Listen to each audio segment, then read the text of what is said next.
Hello there, good morning, everybody. This is Pastor Shibu John from Toronto, Canada, on the 4th of August 2025. This morning, we are going to meditate from 2 Samuel chapter 5 and verse 8. 2 Samuel chapter 5 and verse 8. And David said on that day, whoever strikes the Jebusites is to reach those who limp and those who are blind, who are hated by David's soul through the water tunnel.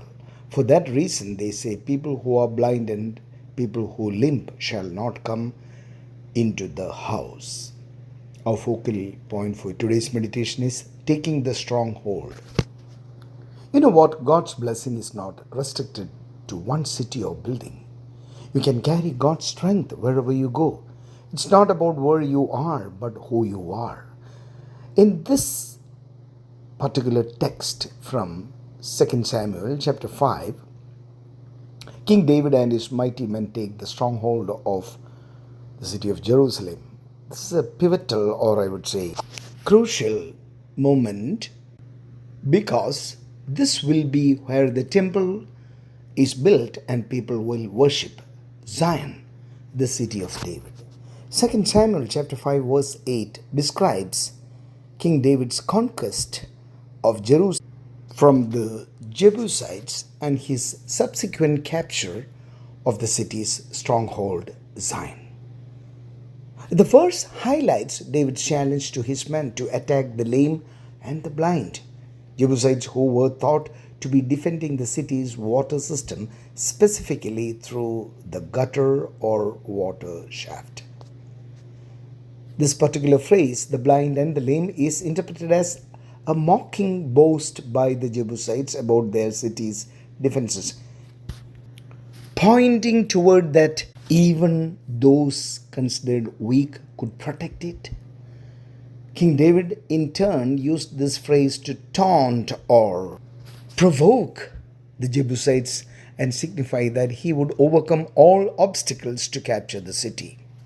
The key points in this particular verse are the water shaft, or we can put it as the gutter or water shaft is understood to be an underground passage used by the Jebusites for their water supply. David's forces used this passage to infiltrate the city, demonstrating their military power or military expertise or military competence. The blind and the lame is crucial to understand the verse. The blind and the lame.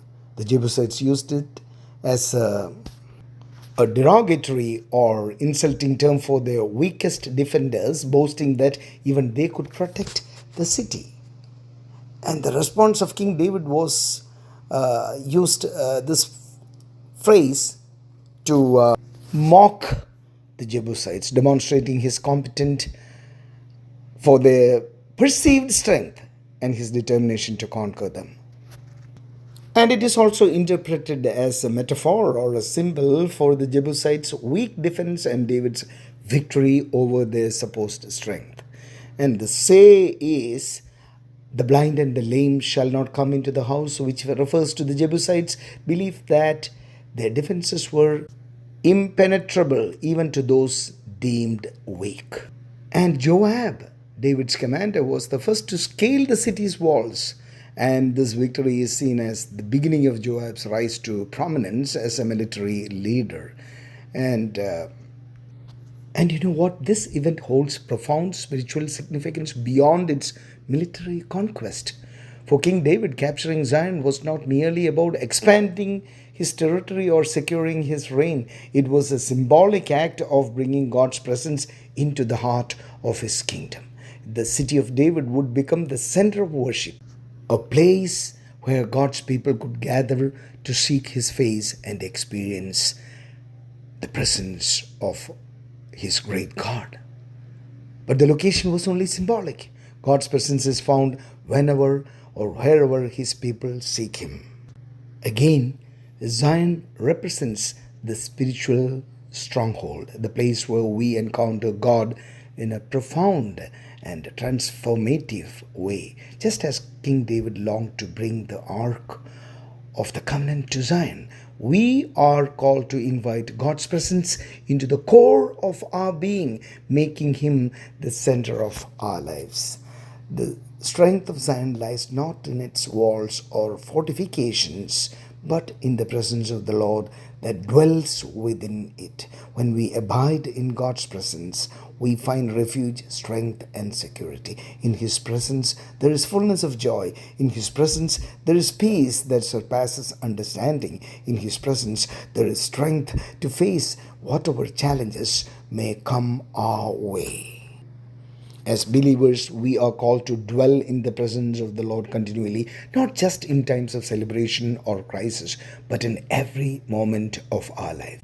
Like King David, we must seek to establish Zion in our hearts, allowing God to reign supreme and His presence to enter every area of our existence.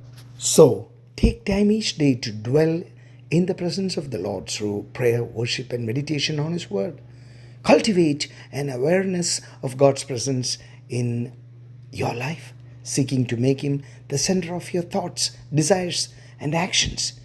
And as you abide in His presence, allow His strength to infuse you, enabling you to face each day with courage, faith, and joy. Pray for a deeper revelation of God's presence in your life and a great understanding of the strength that comes from dwelling in the stronghold of the Most High God. And again, let me remind you, God's blessings is not restricted to one city or building. You can carry God's strength wherever you go. It's not about where you are, but who you are. Yes, it's not about where you are, but who you are. Have a very blessed day, and God be with you.